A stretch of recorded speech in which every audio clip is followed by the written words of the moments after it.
എനിക്ക് ആരെയും ഭയമില്ലെന്നും എനിക്കൊരു സെക്യൂരിറ്റി ആവശ്യമില്ലെന്ന് പറഞ്ഞുകൊണ്ട് ഗവർണർ കാറിൽ നിന്ന് ഇറങ്ങി നടക്കുന്നു, ജനങ്ങൾക്കിടയിലൂടെ നടക്കുന്നു, കുട്ടികളുടെ കൂടെ ഫോട്ടോ എടുക്കുന്നു.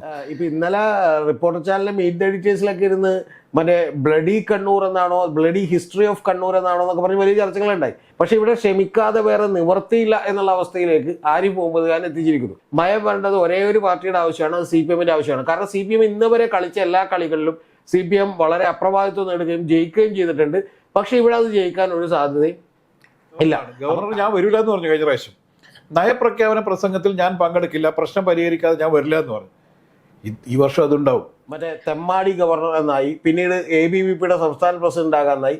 ഇപ്പൊ ഏറ്റവും ലാസ്റ്റ് ഇന്നലെ പ്രതിഷേധം നടന്നത്. അപ്പൊ ഇന്നലെ സത്യത്തിൽ ചാൻസലർ നോട്ട് വെൽക്കംഡ് എന്നാണ്. എന്ന് പറഞ്ഞാൽ ചാൻസലർ ഞങ്ങൾ സ്വാഗതം ചെയ്യുന്നില്ല എന്നാണ്. ഒരു 10 പേരെ കൊണ്ടോ 500 പേരെ കൊണ്ടോ മുദ്രാവാക്യം വിളിപ്പിക്കാനോ വേണമെങ്കിൽ ഗവർണർക്ക് ഒരു പ്രകടനം നടത്താനോ പറ്റാത്തൊരു പാർട്ടിയല്ല CPM.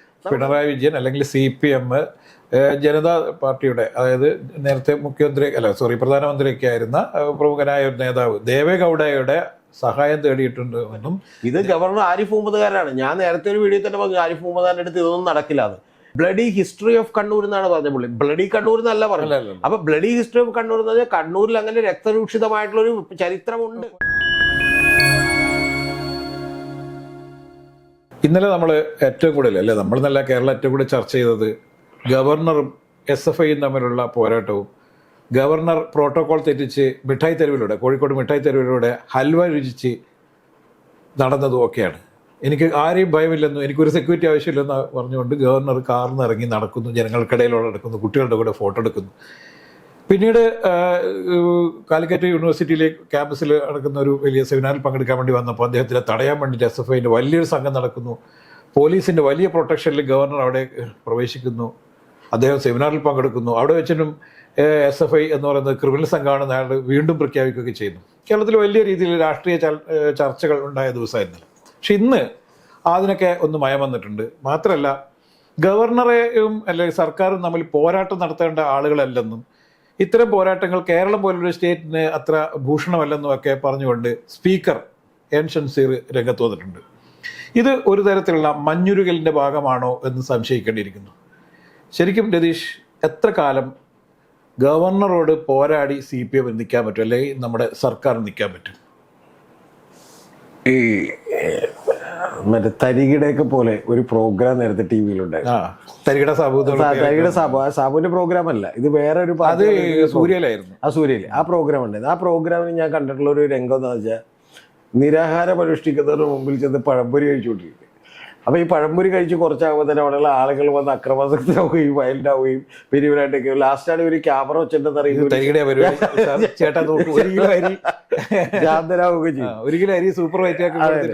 ഇതിനകത്ത് ഈ ഉള്ള പ്രധാനപ്പെട്ട കാര്യം എന്ന് വെച്ചാൽ, പക്ഷേ ഇപ്പൊ സമരത്തിൽ നിന്ന് SFI ഏതാണ്ട് പിന്മാറുന്നതാണ് നല്ലതെന്ന് SFIക്ക് തോന്നിയിട്ടുണ്ടാവും. കാരണം എന്താ വെച്ചാൽ, ഇന്ന് ഇപ്പൊ ദന്തൽ കോളേജിലേക്ക് മറ്റേ ഗവർണർ ചികിത്സിക്കാൻ വേണ്ടി വരുന്നു എന്ന് പറഞ്ഞപ്പോൾ SFI പറഞ്ഞേക്കുന്നത്, ദന്തൽ കോളേജിലേക്ക് ഞങ്ങൾ എന്തായാലും സമരത്തിലില്ല. കാരണം ഒരാൾ വ്യക്തിപരമായ ഒരു അസുഖത്തിന് ചികിത്സിക്കാൻ വരുമ്പോൾ ഞങ്ങൾ എന്തായാലും ഇല്ലെന്നാണ് പറഞ്ഞേക്കുന്നത്. അപ്പൊ ഇത്തരത്തിലുള്ള മര്യാദകളൊക്കെ SFI കാണിക്കാൻ തുടങ്ങിയിരിക്കുന്നു എന്നുള്ളത് തിരിച്ചുവരും കരികടി കാണിച്ചിട്ടുണ്ട്. അല്ല, ശുഭോദർക്കമായ കാര്യമാണ്. പക്ഷെ ഈ മര്യാദകളൊന്നും നേരത്തെ ഉണ്ടായിരുന്നില്ല. അതായത് ഹർത്താലിൽ നിന്ന് ഇറങ്ങുകയും അമ്പലത്തിൽ പോവുകയും ചെയ്തൊരു ഓട്ടോറിക്ഷക്കാരനെ പിടിച്ച് മുഖത്തിടിച്ച് ചോര വരുത്തിയൊക്കെ നമുക്ക് ഓർമ്മയുണ്ട്. അതിനാണ് മറ്റേ വിനു വി ജോൺ എളമങ്കരം കരീനെ കൊല്ലാൻ ആഹ്വാനം ചെയ്തു എന്ന് പറഞ്ഞ് വിനു വി ജോണിന്റെ മതൽ ചാടിക്കിടന്നു. വിനു വി ജോണിന്റെ വഴിയിലേക്ക് മറ്റേ ഇത് കാണിക്കല്ലത്, മതൽ ചാടിക്കിടന്ന് നോട്ടീസ് ഒട്ടിച്ചു. അപ്പൊ ഇത്തരത്തിലുള്ള തറവേലകളൊക്കെ കാണിക്കുന്ന ഇവർ പതുക്കെ ഒന്ന് പിന്നോട്ട് പോകുന്നു എന്നാണ് ആദ്യം എനിക്ക് പറയാനുള്ളത്. രക്തരൂക്ഷിത വിപ്ലവമാണ്. അപ്പൊ അല്ല, എല്ലായിടത്തും അങ്ങനെയാണ് ചെയ്തേക്കുന്നത്. അപ്പൊ പിന്നെ ഇപ്പൊ ഇന്നലെ റിപ്പോർട്ടർ ചാനലിലെ മീറ്റ് എഡിറ്റേഴ്സിലൊക്കെ ഇരുന്ന് മറ്റേ ബ്ലഡി കണ്ണൂർ എന്നാണോ, ബ്ലഡി ഹിസ്റ്ററി ഓഫ് കണ്ണൂർ എന്നാണോ എന്നൊക്കെ പറഞ്ഞ് വലിയ ചർച്ചകളുണ്ടായി. അപ്പൊ ഈ ചർച്ചകൾക്കൊക്കെ അടിസ്ഥാനമില്ല. കാരണം ഇതുവരെയുള്ള ഒരു രാഷ്ട്രീയ നിലപാടുകളിൽ CPM അല്ലെങ്കിൽ DYFI SFI ഒന്നും ഇങ്ങനെ ക്ഷമിച്ചിട്ടില്ല. പക്ഷെ ഇവിടെ ക്ഷമിക്കാതെ വേറെ നിവർത്തിയില്ല എന്നുള്ള അവസ്ഥയിലേക്ക് ആരിഫ് മുഹമ്മദ് ഖാൻ എത്തിച്ചിരിക്കുന്നു. കാരണം ഇതിപ്പോ കാലിക്കറ്റ് യൂണിവേഴ്സിറ്റിയിലും മധുര ഹൽവ കഴിക്കാനും ഒക്കെ കയറി ഇറങ്ങി പുള്ളി തിരിച്ചെന്ത് ചെയ്തു പോന്നു. ഇതിലുള്ള വലിയ റിസ്ക് എന്താണെന്നറിയോ? ഈ ഹൽവ കഴിക്കാനായിട്ട് പുള്ളി കയറി ഇറങ്ങുമ്പോൾ ആരെങ്കിലും ഒരാൾ നാളെ ഒരു കടലാസ് ഉരുട്ടി എറിയുകയോ, ഇനി ഹൽവ വെച്ച് തന്നെ പുള്ളിനെ എറിഞ്ഞാൽ പോലും നാളെ അത് വലിയ വാർത്തയാവുകയും കേരളത്തിന് വലിയ പ്രശ്നം ഉണ്ടാവുകയും ചെയ്യും. അപ്പം അതുകൊണ്ട് ഗവൺമെൻറ് ഇതിൽ ബാക്ക് ചെയ്യാൻ തീരുമാനിച്ചു എന്നാണ് എൻ്റെ ആദ്യത്തെ വിലയിരുത്തൽ. പിന്നെ രണ്ടാമത്തെ കാര്യം രാജേഷെ, നമുക്കറിയാൻ കഴിയുന്ന ഒരു കാര്യം, അത് സത്യമാണോ എന്ന് ഇപ്പം സ്ഥിരീകരിക്കാൻ നമുക്ക് മാർഗമൊന്നുമില്ല. പ്രധാനമന്ത്രിയുടെ അടുത്തേക്ക് പരാതിയുമായി എന്ത് ചെയ്തിട്ടുണ്ട്, മുഖ്യമന്ത്രിയോ പിൻവലിക്കണമെന്ന് പറഞ്ഞ് പോയിട്ടുണ്ട് എന്നുള്ളതാണ്. അപ്പൊ അങ്ങനെ പോയിട്ടുണ്ടെങ്കിൽ തീർച്ചയായിട്ടും കേന്ദ്ര ഗവൺമെന്റ് ഇടപെടാൻ, കേന്ദ്ര ഗവൺമെന്റ് ഒഫീഷ്യലി ഇടപെട്ടൊന്നും സംസാരിക്കാൻ പറ്റില്ല. പക്ഷേ എങ്കിലും നമുക്കറിയാം, ഇപ്പൊ ആരിഫ് മുഹമ്മദ് ഖാൻ ആയതുകൊണ്ട് വേണമെങ്കിൽ ഒരു ഫോൺ കോളിലൂടെ പ്രധാനമന്ത്രി നരേന്ദ്രമോദിയോ അല്ലെങ്കിൽ നമ്മുടെ പ്രസിഡന്റോ ആരെങ്കിലും വിളിച്ച് സംസാരിച്ചാലും ഒരു ചെറിയ മയം വരും. പക്ഷേ ഈ മയം വരേണ്ടത് ആരുടെ ആവശ്യമാണെന്ന് ചോദിച്ചാൽ, മയം വരേണ്ടത് ഒരേ ഒരു പാർട്ടിയുടെ ആവശ്യമാണ്, അത് CPM-ന്റെ ആവശ്യമാണ്. കാരണം CPM ഇന്ന് വരെ കളിച്ച എല്ലാ കളികളിലും CPM വളരെ അപ്രഭാവിത്വം നേടുകയും ജയിക്കുകയും ചെയ്തിട്ടുണ്ട്. പക്ഷെ ഇവിടെ അത് ജയിക്കാൻ ഒരു സാധ്യതയും ഇല്ല. അപ്പൊ കളിയിൽ തോറ്റാൽ പിന്നെ നമ്മൾ എന്ത് ചെയ്യുക, എങ്ങനെയെങ്കിലും ഈ പരിപാടി നിർത്തി സ്ഥലം നമ്മള് മലബാറിലേക്ക് ഭാഷയിൽ പറഞ്ഞ കഴിച്ചിലാക്കാനുള്ള പരിപാടി നോക്കുക. യഥാർത്ഥത്തിൽ ഈ സർക്കാരിനെതിരെയും SFIക്കെതിരെയൊക്കെയുള്ള ഗവർണറുടെ നിലപാട് പ്രഖ്യാപിക്കും. ഞാൻ അവിടെ പോവും, പ്രസംഗിക്കും, എന്നെ ആരും തടയും, നോക്കാം നമുക്ക് എന്ന് പ്രഖ്യാപിച്ചുകൊണ്ട് അദ്ദേഹം ക്യാമ്പസിൽ വന്ന്, തേഞ്ഞിപ്പലം ക്യാമ്പസിൽ വന്ന് അവിടെ ഗസ്റ്റ് ഹൗസിൽ താമസിക്കുകയും ചെയ്തപ്പോൾ അദ്ദേഹത്തിനെതിരെ നമ്മുടെ SFIന്റെ പ്രമുഖനായ നേതാവ് ആർഷോ പറഞ്ഞത് എന്താണ്, ഇത് കീലേരി അച്ചു ആണെന്ന്. കീലേരി അച്ചു വെറുതെ ഇങ്ങനെ കത്തിയായിട്ട് ആരെന്നടാ എന്നോട് പറഞ്ഞ് നടക്കുന്ന മാമുക്കോയൻ്റെ കഥാപാത്രത്തെ പോലെയുള്ളൊരു കഥാപാത്രമാണ് ഗവർണർ എന്നാണ് പറഞ്ഞത്. പക്ഷെ ആ നില മാറി. ഗവർണർ ഇന്നലെയോടുകൂടി ആർഷോന് മനസ്സിലായി ഗവർണർ ചില്ലറക്കാരനല്ലെന്നും, ഗവർണർ നെഞ്ച് വിരിച്ച് നടക്കുമ്പോൾ, അല്ലെങ്കിൽ നല്ല പ്രായമുള്ള ആളാണെങ്കിൽ പോലും അദ്ദേഹം നല്ല ധൈര്യവും നല്ല ശക്തിയും ഒക്കെ ഉള്ള ആളാണെന്ന് ഇന്നലെ തോടുകൂടി മനസ്സിലായി. നല്ല മെയ്വഴക്കൊക്കെ ഉള്ള ആളാണ്. രാഷ്ട്രീയത്തിൽ മാത്രമല്ല മെയ്വഴക്കം, അദ്ദേഹത്തിന് കായികമായും നല്ല മെയ്വഴക്കമുള്ള ആളാണെന്ന് ഇന്നലെ മനസ്സിലായി. അപ്പോൾ ഇതിൽ സംഭവിക്കാൻ പോകുന്നത്, അല്ലെങ്കിൽ ഇനി സംഭവിക്കാൻ പോകുന്നത് എന്താ പറഞ്ഞാൽ, എല്ലാ വർഷവും നമുക്കറിയാം ഡിസംബർ മാസത്തിൽ തക്കുറിയായി ഗവർണറും സർക്കാരും തമ്മിൽ ഏറ്റുമുട്ടും, വലിയ രീതിയിലുള്ള പ്രക്ഷോഭം ഉണ്ടാവും, അങ്ങോട്ടും ഇങ്ങോട്ടും തെറി വിളിക്കുക എല്ലാം ചെയ്യും. പക്ഷേ ജനുവരിയോടുകൂടി ചിത്രം മാറും. കാരണം എന്ന് പറഞ്ഞാൽ ബജറ്റ് സമ്മേളനം തുടങ്ങുന്ന സമയത്ത് സർക്കാരിൻ്റെ ഒരു ചടങ്ങുണ്ടല്ലോ, അതായത് നയപ്രഖ്യാപന പ്രസംഗം എന്ന് പറയും. ഈ നയപ്രഖ്യാപന പ്രസംഗം നടത്തുന്ന ആരാണ്? ഗവർണറാണ്. ഗവർണർ എൻ്റെ സർക്കാർ എന്ന് പറഞ്ഞിട്ട് പ്രസംഗം നടത്തണം, മന്ത്രിമാരെ കുറിച്ച് പറയണം, വരാൻ പോകുന്ന പദ്ധതികളെ കുറിച്ച് പറയണം. ഇതൊക്കെ പറയണമെങ്കിൽ ഇവർ എഴുതി കൊടുക്കുന്നതാണെങ്കിൽ പോലും പ്രസംഗിക്കേണ്ട ആരാണ്? ഗവർണറാണ്. ഗവർണർ ഞാൻ വരില്ല എന്ന് പറഞ്ഞു കഴിഞ്ഞ പ്രാവശ്യം. നയപ്രഖ്യാപന പ്രസംഗത്തിൽ ഞാൻ പങ്കെടുക്കില്ല, പ്രശ്നം പരിഹരിക്കാതെ ഞാൻ വരില്ല എന്ന് പറഞ്ഞു. ഈ വർഷം അതുണ്ടാവും. ഇത് പരിഹരിക്കാൻ വേണ്ടിയിട്ടാണ് ചില നീക്കങ്ങൾ ആരംഭിച്ചുള്ളതെന്നാണ് നമുക്ക് കിട്ടുന്ന വിവരം. അല്ല രാഷേ, ഈ എൻ്റെ വിശ്വാസം എന്ന് പറയുന്നത് നയപ്രഖ്യാപന പ്രസംഗമല്ല ഗവൺമെന്റിനെ പിടിച്ചു കുലുക്കുന്നൊരു കാര്യം. ഗവൺമെന്റിനെ പിടിച്ചു കുലുക്കിയിട്ടുള്ള 3 കാര്യങ്ങൾ എന്ന് പറഞ്ഞാൽ, ഒന്ന്, ആർഷോയെ പോലെ ഒരു ഞാഞ്ഞൂലിനെ വിട്ട് ഗവർണറെ ഭീഷണിപ്പെടുത്താം എന്ന് വിചാരിച്ചു, അത് നടന്നില്ല. രാജേഷ്, നമ്മളിത് വളരെ ക്ലോസ് ആയി വളരെ സൂക്ഷ്മമായി നിരീക്ഷിക്കേണ്ടതാണ്. ആ നിരീക്ഷിക്കുമ്പോൾ നമുക്ക് മനസ്സിലാവുന്ന കാര്യം എന്ന് വെച്ചാൽ, ആദ്യം ഇവർ എഴുതി വെച്ചേക്കുന്ന ഒരു ബാനർ നമ്മൾ കണ്ടത് ആയുർവേദ കോളേജിനടുത്ത് കണ്ടത് കേരളം ഗവർണറുടെ തന്തയുടെ വകയില്ലാതാണ്. ഈ കേരളം ഗവർണറുടെ തന്തയുടെ വകയില്ലാന്ന് മാറ്റി പിന്നെ ഇപ്പം എന്താണ്, തെമ്മാടി ഗവർണർ എന്നായി, പിന്നീട് ABVPയുടെ സംസ്ഥാന പ്രസിഡന്റ് ആകാനായി. ഇപ്പൊ ഏറ്റവും ലാസ്റ്റ് ഇന്നലെ പ്രതിഷേധം നടന്നത്. അപ്പോൾ ഇന്നലെ സത്യത്തിൽ അവിടെ കോഴിക്കോട് വേണമെങ്കിൽ നമുക്കറിയാം, മിഠായി തെരുവിൽ ഒരു 10 പേരെ കൊണ്ടോ 500 പേരെ കൊണ്ടോ മുദ്രാവാക്യം വിളിപ്പിക്കാനോ വേണമെങ്കിൽ ഗവർണർക്ക് ഒരു പ്രകടനം നടത്താനോ പറ്റാത്തൊരു പാർട്ടിയല്ല CPM. നമുക്കത് 100% ഉറപ്പാണ്. പക്ഷെ എന്തുകൊണ്ട് അത് ചെയ്തില്ല എന്ന് പറഞ്ഞാൽ, അത് ചെയ്താലും അത് വീണ്ടും എതിരായിട്ടുള്ള ഫലമാണ് ഉണ്ടാവുക എന്നുള്ളത് ഇവർ തിരിച്ചറിഞ്ഞു. ഇന്നലെ ഈ ആർഷോയൊക്കെ പിടിച്ചിട്ടുള്ള പ്രതിഷേധ പ്രകടനത്തിന്റെ ബാനർ രാജേഷ് ഒന്ന് കണ്ടതാണ്. അത് ചാൻസലർ നോട്ട് വെൽക്കംഡ് എന്നാണ്. എന്ന് പറഞ്ഞാൽ ചാൻസലർ ഞങ്ങൾ സ്വാഗതം ചെയ്യുന്നില്ല എന്നാണ്. ഓക്കെ, തെമ്മാടിയായ സ്കൗണ്ടറിലായ അല്ലെങ്കിൽ ഇതിന്റെ തന്തയുടെ വകയല്ല, ഇത്തരം വാചകങ്ങളൊക്കെ മാറ്റിയിട്ട് എനിക്ക് രാജേഷ് ഇഷ്ടമല്ലെന്ന് പറയാം, അതൊരു വർത്താനം. പക്ഷെ രാജേഷിനെ ഞാൻ സ്വാഗതം ചെയ്യുന്നില്ലെന്ന് പറഞ്ഞാൽ അതിന്റെ അർത്ഥം എന്ന് പറഞ്ഞാൽ ഞാൻ അപ്പം തന്നെ താഴേക്ക് പോകുന്നതാണ്. അപ്പൊ തൊട്ട് മുമ്പത്തെ ദിവസം നമ്മൾ കാണുന്നത് എന്താണ്, നീയൊക്കെ പോയി ഒരു SP-യോട് PM ആർഷോ പറയുന്നത് നീ SP-യുടെ എന്താണ് കക്കൂസ് കഴുകണമെന്നാണ്. പിന്നെ ഇവര് നേരത്തെ വെച്ചിട്ടുള്ള ഒരു ബാനറിലുള്ള കാര്യമുണ്ട്, എന്താണെന്നറിയാമോ, ഹാൻഡ്സ് ഒക്കെ അടിച്ച് ഇവിടെ തുപ്പരുതെന്നാണ് ആര് ഗവർണറോട് എന്ന് പറഞ്ഞിട്ടുണ്ടെങ്കിൽ, താനീ അതും ഇതൊക്കെ അടിച്ച് കിറുകിയിട്ട് ഇവിടെ വന്ന് തുപ്പരുത്, അതുപോലെയാണ് വർത്താനം പറയുന്നതാണ്. ഇതിൽ 3 കാര്യങ്ങളുണ്ട് ഞാൻ വിചാരിക്കും. ഒന്ന്, ഗവർണർ ഇത് ബാക്കോട്ട് പോകില്ല എന്ന് പറഞ്ഞാൽ ഈ സമരവുമായി ഇതേ രീതിയിൽ മുന്നോട്ട് പോകാൻ SFIക്ക് കഴിയില്ല എന്ന് പറഞ്ഞാൽ തിരിച്ചറിവിൽ അവരെത്തി. ആരോ ബുദ്ധിയുള്ള ആളുകൾ ഉപദേശിച്ചിട്ടുണ്ട്. അത് ഉറപ്പായിട്ട് 2 പേരല്ലെന്ന് നമുക്ക് ഉറപ്പാണ്. അത് ഒന്നേക്കെ ബാലനുമല്ല, ഒന്ന് EP ജയരാജനുമല്ല, ഈ ബാക്കിയുള്ള 2 പേര് ആരും ഉപദേശിച്ചു. ഒന്ന്. രണ്ടാമത്തെ പ്രശ്നം എന്താണ്? രണ്ടാമത്തെ പ്രശ്നം ഗവർണറുടെ അസാമാന്യമായിട്ടുള്ള വാക്ചാതുരിയും ക്ലാരിറ്റിയുമാണ്. അത് അദ്ദേഹം ആളുകളോട് ഇടപെടുന്നതിലാണെങ്കിലും അല്ലെങ്കിൽ പത്രക്കാരോട് സംസാരിക്കുമ്പോൾ തന്നെ വലിയൊരു പ്രശ്നമുണ്ടായിട്ട്. കാരണം കൈരളിയിൽ നിന്നോ മറ്റേ ക്യാപ്സൂൾ വിഴുങ്ങിയിട്ട് ചെല്ലുന്നവന് ഇയാളോട് ഇംഗ്ലീഷിൽ സംസാരിക്കാൻ പറ്റില്ല.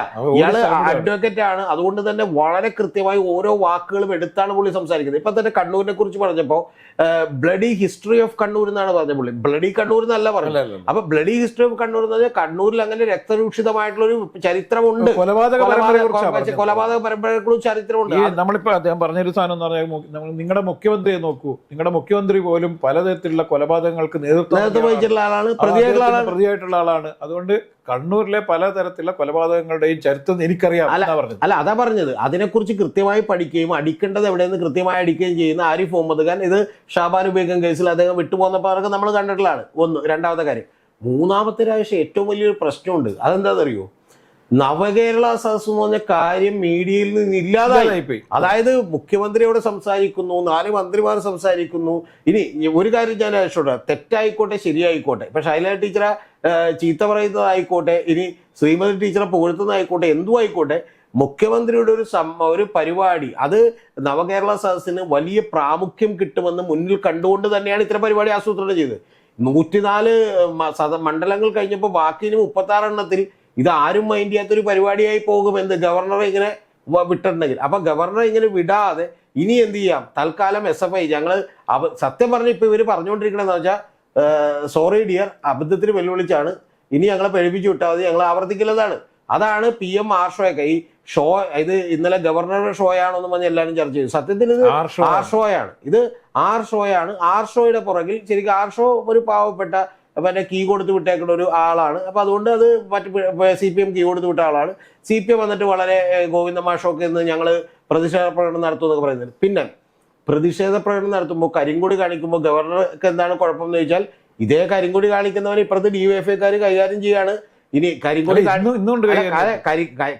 കാണിച്ചു എന്ന് പറയുന്ന, കാണിക്കാൻ പ്രേരിപ്പിച്ചു എന്ന് പറയുന്ന കോൺഗ്രസിന്റെ സെക്രട്ടറിയുടെ വീടടിച്ചു പൊളിച്ചേക്കാണ്. അപ്പൊ ഞാൻ പറഞ്ഞത് ഇതെല്ലാം കൊണ്ടിട്ട് ഇതിൽ നിന്ന്, ഈ പരിപാടിയിൽ നിന്ന് നഷ്ടമല്ലാതെ ഒരു ലാഭവും ഉണ്ടാകാൻ പോകുന്നതും കെട്ടിവെച്ച കാശ് പോലും കിട്ടാത്ത ഒരു പരിപാടിയാണിതെന്നും കൃത്യമായി മനസ്സിലാക്കിയതുകൊണ്ട് ഇതിൽ നിന്ന് എങ്ങനെയെങ്കിലും, അതായത് ചില സമരങ്ങളൊക്കെ ഉണ്ടല്ലോ പക്ഷെ എങ്ങനെയെങ്കിലും നിർത്തി പോയാൽ മതി എന്ന് എന്ത് ചെയ്യും പറയും. പല സമരങ്ങൾക്ക് കേരളത്തിൽ ഉണ്ടായിട്ടുണ്ട്. അതായത് ആളെ പറഞ്ഞു വിട്ടിട്ടുണ്ട്, പ്ലീസ് എന്തെങ്കിലും ഒരു കാര്യം പറ, ഞങ്ങൾ എന്ത് ചെയ്തോളാം, പിൻവലിഞ്ഞു പോയിക്കോളാന്ന് പറഞ്ഞിട്ട് ചെറിയൊരു ഉറപ്പ്. ഇപ്പൊ സെക്രട്ടേറിയറ്റ് വളയൽ സമരത്തിലൊക്കെ ഇതായിരുന്നു, എങ്ങനെയെങ്കിലും നിർത്തിയാവുന്നതായിരുന്നു. അപ്പൊ അതുകൊണ്ട് എങ്ങനെയെങ്കിലും ഒന്ന് നിർത്താനുള്ള പരിശ്രമത്തിന്റെ രതീഷ് ഇപ്പം ഏറ്റവും അവസാനമായി കേൾക്കുന്ന ഒരു സംഭവം എന്ന് പറഞ്ഞാൽ, ദേശീയ തലത്തിൽ ഈ ഇദ്ദേഹത്തെ മരിക്കാൻ വേണ്ടിയിട്ട് പിണറായി വിജയൻ അല്ലെങ്കിൽ CPM ജനതാ പാർട്ടിയുടെ, അതായത് നേരത്തെ പ്രധാനമന്ത്രിയൊക്കെ ആയിരുന്ന പ്രമുഖനായ ഒരു നേതാവ് ദേവഗൌഡയുടെ സഹായം തേടിയിട്ടുണ്ട് എന്നും, ദേവഗൌഡയുടെ പാർട്ടി ഈ മുന്നണിയിൽ ഒരു മന്ത്രി ഒരു MLA ഉള്ളത് കൊണ്ട് അദ്ദേഹത്തിന് ഇതുവരെ സഹായിക്കേണ്ട ആവശ്യമുള്ളതുകൊണ്ട് തന്നെ ഇത്തരത്തിലുള്ള ഒരു വലിയ നീക്കം നടക്കുന്നുണ്ട്. അതിൽ സത്യമുണ്ടോ ഇല്ലയോ നമുക്കറിയില്ല. എങ്കിൽ പോലും ഗവർണറെ മരിക്കാൻ വേണ്ടിയിട്ട് ദേശീയ തലത്തിൽ ചില, അതായത് BJP നേതൃത്വമായി ചില ചർച്ചകളൊക്കെ ആരംഭിച്ചിട്ടുള്ളതാണ്. ഇത് സത്യം ഉണ്ടായാലും ഇല്ലെങ്കിലും അത്തരത്തിലുള്ള നടത്താനുള്ള സാധ്യത വളരെ കൂടുതലാണ്. അല്ല, ഞാൻ പറയുന്നത് അതൊക്കെ ചെയ്താലും കുഴപ്പമില്ലായിരുന്നേ, ഇതൊക്കെ നേരത്തെ അങ്ങ് ചെയ്താൽ മതി. ചെയ്യാൻ പറ്റില്ല. മറ്റേ ഈ ഞാൻ പറയണത് ഈ നമ്മളെന്താ പറയാ, മറ്റേ ഉടുക്കാൻ മറ്റേ ഇതിനെ പേടിപ്പിക്കൽ എന്ന് പറയുന്ന വാചകം പോലെ ഗവർണറ PM ആർഷോനെയും കുറെ സഭയുടെ ആളുകളെ അതൊക്കെ നമുക്ക് പറ്റും. ഇവിടെ ബിസിനസ് നടന്ന ആളെയോ മറ്റേ പെട്ടിക്കട നടന്ന ആളെയോ അവന്റെ ഓട്ടോറിക്ഷ ഓടിക്കുന്ന ആളുടെയൊക്കെ നമുക്ക് പിടിച്ച് നിർത്താൻ പറ്റും. ഇത് ഗവർണർ ആരിഫ് മുഹമ്മദ് ഖാനാണ്. ഞാൻ നേരത്തെ ഒരു വീഡിയോ തന്നെ പറഞ്ഞു ആരിഫ് മുഹമ്മദ് ഖാന്റെ അടുത്ത് ഇതൊന്നും നടക്കില്ല എന്ന്. പിന്നെ രാജേഷ് പറഞ്ഞ ഈ തിയറി അത് സാധ്യമാകാനുള്ള സാധ്യതയുണ്ട്. പക്ഷെ എങ്കിലും ഇവർ ആദ്യം തന്നെ അത് പരിഗണിക്കണമായിരുന്നു. അല്ലാതെ ഇപ്പോഴല്ലാതെ എന്ത് ചെയ്യേണ്ടത്, രൂക്ഷമായി മാത്രമേ അവർക്ക് ഇടപെടാൻ പറ്റും. പിന്നെ രണ്ടാമത്തെ കാര്യം, രാജേഷ് വേറൊരു തിയറി ഉണ്ട്, അതാണ് രസകരം. അത് രാജേഷ് കണ്ടുണ്ടാവും. രാജേഷ് സുഹൃത്തായിട്ടുള്ള നമ്മുടെ ഈ ന്യായീകരണ തൊഴിലാളി യൂണിയന്റെ അഖില ലോക സെക്രട്ടറി ആയിട്ടുള്ള MV നികേഷ് കുമാർ ഇത് ന്യായീകരിക്കുന്ന കാര്യം എന്ന് വെച്ചിട്ടുണ്ടെങ്കിൽ, ഇവിടെ ആരിഫ് മുഹമ്മദ് ഖാൻ ഈ പണിയെല്ലാം കാണിക്കുന്നത് ഉത്തർപ്രദേശിൽ ഒരു സീറ്റ് MP സ്ഥാനത്തേക്ക് കിട്ടുന്നതിന് വേണ്ടിയാണ്. അങ്ങനെ MP ആയി മത്സരിച്ച് പുള്ളി അവിടെ ജയിച്ചിട്ടുണ്ടെങ്കിൽ പുള്ളിക്ക് കേന്ദ്രമന്ത്രിസ്ഥാനം കിട്ടും. അങ്ങനെ കേന്ദ്രമന്ത്രിസ്ഥാനം കിട്ടുന്നതിന് വേണ്ടിയാണ് പുള്ളി ഇവിടെ കിടന്ന് ഇതൊക്കെ കാണിക്കുന്നത്. നികേഷ് കുമാർ നിരീക്ഷണം, അയാൾ ഗംഭീര പത്രപ്രവർത്തകനാണ്, യാതൊരു സംശയമില്ല. അയാൾ ഡൽഹിയിൽ ജോലി ചെയ്ത ആളാണ്. അയാൾ കേരളത്തിലെ ഏറ്റവും വലിയ ജേർണലിസ്റ്റുള്ള ഒരാൾ തന്നെയാണ്. പക്ഷെ ആ നിരീക്ഷണം അയാൾ തെറ്റാണ്. കാരണം എന്ന് പറഞ്ഞാൽ, ഒന്ന്, ഈ ആരിഫ് മുഹമ്മദ് ഖാൻ ഇനി പോയി MP ആവും എന്ന് പറയുന്നത് തന്നെ തെറ്റാണ്. പിന്നെ MP ആയാൽ തന്നെ അദ്ദേഹം മന്ത്രിയാവും എന്നുള്ള തെറ്റാണ്. കാരണം എന്ന് പറഞ്ഞാൽ നേരത്തെ തന്നെ ഒരു പിന്നെ ഏജ് ബാറൊക്കെ ഇട്ടിട്ടാണ് ഈ 2 മിനിസ്ട്രിയും, മോഡിയുടെ 2 മിനിസ്ട്രിയും ഏജ് ബാറൊക്കെ ഇട്ടിട്ടാണ് നിൽക്കുന്നത്. പല ആളുകൾ ഇപ്പം ഈ ശ്രീധരനെ അവർ രാജ്യസഭയിലെ കൊണ്ടുപോയി മന്ത്രിയാക്കാൻ വേണ്ടി തീരുമാനിച്ചു. ഈ ഏജ് ബാർ ഉള്ളത് കൊണ്ടാണ് അദ്ദേഹത്തിന് കൊണ്ടുപോയിരുന്നത്. ഓർമ്മയുണ്ടാവും രതീഷ്. ഇതൊക്കെ വെറുതെ പറഞ്ഞ് ഇത് ശരിയാണെന്നല്ല ഞാൻ പറഞ്ഞു. അല്ല നികേഷിന്റെ നിഗമനം തെറ്റാന്ന്. അല്ല, നികേഷിന്റെ നിഗമനം തെറ്റാണെന്ന് പോലും ഞാൻ വിചാരിക്കുന്നില്ല. ഞാൻ വിചാരിക്കുന്നത് ഇത് നികേഷ് ഇപ്പൊ സത്യത്തിൽ റാണിയോട് എന്ന് സത്യം പറയായിരിക്കും, ഇതൊന്നുമല്ല സത്യം എന്നുള്ളത്. പക്ഷെ ഞാൻ പറയണത്, അല്ലെങ്കിൽ രാത്രി ചിലപ്പോൾ വേറെ ആരുടെങ്കിലും ഒക്കെ പറയായിരിക്കും. പക്ഷെ നികേഷ് പോലും ഇത് പറയുന്നത് നികേഷ് അറിയുന്നത് തെറ്റാണ്. പക്ഷെ ക്യാപ്സ്യൂൾ കൊടുക്കുകയാണ്. അതായത് നമ്മുടെ ഇവിടെ പാവപ്പെട്ട, അതായത് ചർച്ചയ്ക്ക് പോകേണ്ട ബാക്കിയുള്ളവർക്ക് നികേഷ് ക്യാപ്സ്യൂൾ, അല്ലാതെ നികേഷെ പോലെ ബുദ്ധിമാനായ ഒരാൾക്ക് ഇതൊന്നും അല്ല സത്യം എന്നുള്ളത് കൃത്യമായിട്ട് തിരിച്ചറിയാം. അത് തിരിച്ചറിയാൻ പറ്റാത്ത ഒരാളൊന്നുമല്ല. സത്യത്തിൽ എനിക്കിത് കേട്ടപ്പോൾ ഏറ്റവും കൂടുതൽ ചിരി വന്നത് എന്താണെന്നറിയോ? ഇത് രാത്രി ഞാൻ ഇത് 1 മണിക്കിരുന്ന് കേൾക്കണേ. ചിരി വന്ന കാര്യം എന്ന് വെച്ചാൽ, നികേഷ് എങ്ങനെ ഇവിടെ സീറ്റ് ഒപ്പിക്കാന്ന് വിചാരിച്ചാൽ നികേഷിന്റെ ചില ആവശ്യങ്ങൾ വേറെ രീതിയിൽ ഉന്നയിക്കപ്പെട്ടു. അല്ല, ശരിക്കും കണ്ണൂരിൽ അല്ല, ഞാൻ വിചാരിക്കുന്നത് ശരിക്കും നികേഷ് ഈ ആരിഫ് മുഹമ്മദ് ഖാൻ ശരിക്കും അപ്പൊ MP നികേഷ് കുമാറിനെ വിളിക്കണമായിരുന്നു എന്നാണ് എൻ്റെ അഭിപ്രായം. അപ്പൊ എനിക്കുള്ളത്, എന്നെ പൊന്ന് നികേഷെ പറഞ്ഞേക്കാൻ കേട്ടു കൊള്ളാം, പക്ഷെ എനിക്ക് ഉത്തരേന്ത്യയിൽ സീറ്റ് വേണ്ട. പക്ഷെ നികേഷ് വടകരയോ കോഴിക്കോടോ ഉറപ്പിക്കുന്നത് നന്നായിരിക്കും. ആ വടകരയോ കോഴിക്കോടോ ഉറപ്പിക്കുന്നതിന് വേണ്ടി ഇവിടെ ഇരിക്കുന്ന ആരിഫ് മുഹമ്മദ് ഖാൻ ഇവിടെ ഈ അഭ്യാസം മുഴുവൻ കാണിക്കുന്നതും SFIക്കാർ ശരിക്കും. അപ്പൊ എനിക്ക് നികേഷോട് ചോദിക്കാനുള്ള ഒരു ചോദ്യം ഉണ്ടായി. അപ്പൊ SFIക്കാരും കൂടി ഗവർണറെ സഹായിക്കാൻ വേണ്ടിയിട്ടാണോ പുള്ളിനെ വെല്ലുവിളിച്ചത്? ഞങ്ങള് കാല് കുത്തില്ല എന്ന് പറഞ്ഞാൽ പുള്ളി കാല് ശരിയാണ് രാജശേഖർ. പുള്ളി ഈ SFIക്കാർ ഒരു കാര്യത്തിൽ വിജയിച്ചു, പുള്ളി കാല് കുത്തിയില്ല. പുള്ളി മറ്റേ ചെരുപ്പോ ഷൂ ഇട്ടിട്ടാണ് കുത്തിയേക്കണം. കാല് പുള്ളി ഇന്നവരെ അവിടെ മറ്റേ കാലിക്കറ്റ് യൂണിവേഴ്സിറ്റി കുത്തിയിട്ടില്ല. അപ്പൊ ഇതുപോലെ കുത്തില്ല. എന്റെ ഏറ്റവും വലിയ രസകരമായ കാര്യം, ഇങ്ങനെയുള്ള നികേഷ് കുമാറിനെ പോലെ ഉള്ളിനുള്ളിൽ താങ്കൾ പറഞ്ഞ പ്രഗത്ഭനായ മിടുക്കനായ ആൾ തന്നെയാണ്. പക്ഷെ അറിയാമെങ്കിൽ പോലും ഇതുപോലെയുള്ള ക്യാപ്സ്യൂളുകൾ പുറത്തേക്ക് വമിപ്പിച്ചുകൊണ്ട് ജനത്തെ മണ്ടന്മാരാക്കാമെന്ന് വിചാരിക്കുന്നവരെ നമ്മൾ പറഞ്ഞ് തിരുത്തേണ്ടതുണ്ട്. അതാണ് ഇപ്പം നമ്മൾ ചെയ്തത്. സോ അതുകൊണ്ട് ആരിഫ് മുഹമ്മദ് ഖാൻ ഒരു സീറ്റും വേണ്ട, പക്ഷെ നികേഷ് കുമാർ ഒരു സീറ്റ് തരപ്പെടുത്തുന്നത് നന്നായിരിക്കും.